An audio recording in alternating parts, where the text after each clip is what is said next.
5 decades, 4 faculties, 3 campuses. In 2014, the University of Essex will be 50.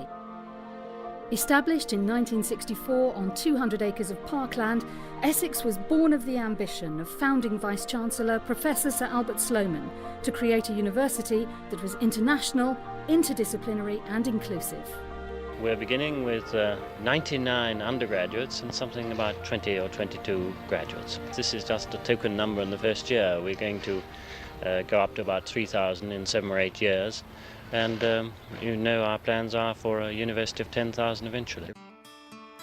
5 decades on, the University of Essex has reached its 10,000 and is now the most internationally diverse campus-based university in the UK, with 40% of students coming from more than 130 different countries. Essex is now ranked in the UK's top 10 for the quality of its research and prides itself in providing opportunities for all with the ability to succeed. Great things have started here, and Essex has grown into a powerful regional university with global impact and an international reputation unparalleled for a university of its size. A reputation due in no small part to the calibre of students it's helped shape, including the President of Costa Rica and winner of the Nobel Peace Prize, Dr. Oscar Arias Sanchez. Daniel Libeskind, the award-winning architect who won the new World Trade Center design competition, and Dr. Rodolfo Neri Vela, Mexico's first astronaut. Back in 1963, the then brand new university appointed Peter Townsend as its founding professor of sociology. Professor Townsend was to become a global giant of social science.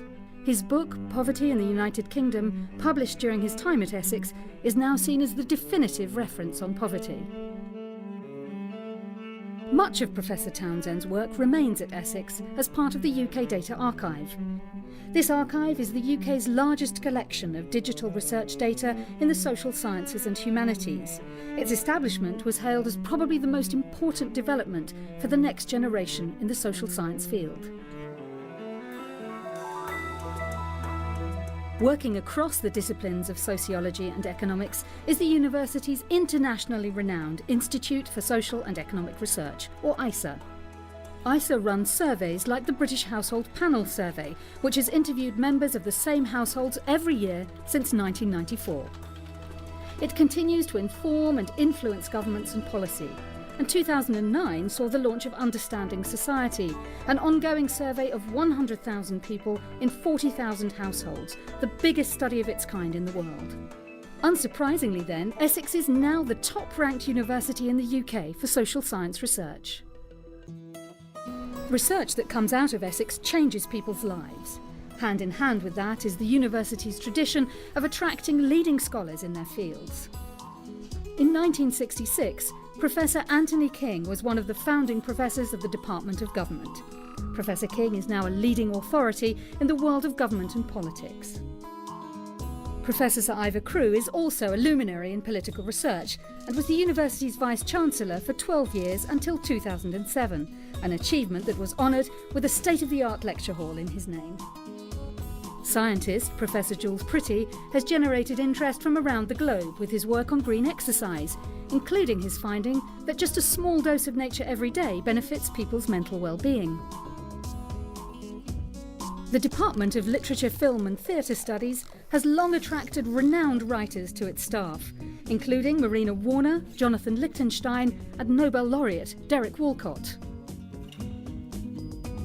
Essex is an innovator in the arts, uniquely having a theatre on each of its campuses.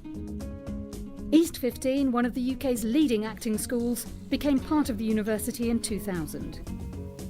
In addition, the Colchester campus houses the University of Essex collection of Latin American art. With more than 600 works devoted to modern and contemporary art, it's the largest collection of its type in Europe. At the core of the university is its fight for human rights and freedom of speech, both here and around the world. In the 1960s and 70s, that passion for freedom of expression gained the university a radical reputation, with numerous student sit-ins and protests. In 1983, the now internationally renowned Human Rights Centre was established. Essex was the first university to focus on international human rights law and was recognised in 2010 by Her Majesty the Queen when she awarded the university the Queen's Anniversary Prize for advancing human rights across the globe. This international work will continue with the launch of the Institute for Democracy and Conflict Resolution, which will anchor the university's new Knowledge Gateway. Essex's work in human rights was also recognised by the South African President Nelson Mandela in 1997. On a visit to that year's graduation ceremony, Mandela said, "This is a very famous university which has been involved in the fight for human rights in all parts of the world."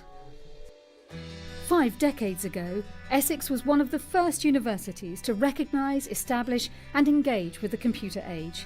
Beginning with a computer the size of a room, Essex has ensured it's kept ahead of the accelerated rate of change in both computing and electronics. The 80s saw Don Pearson invent and develop the world's first telephone-based system, enabling people with hearing difficulties to communicate with each other. Breakthroughs in the 21st century have included robotic fish to help in pollution detection and a robotic wheelchair, which can be operated by movements of the head.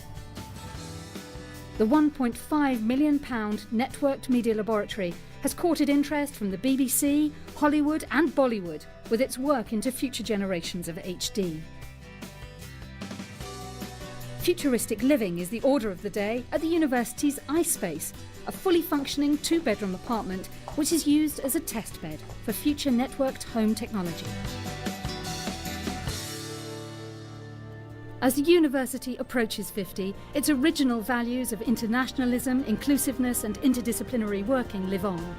Its academics continue to forge ahead with cutting-edge research, and the university continues to transform lives, socially, economically and culturally, regionally, nationally and globally.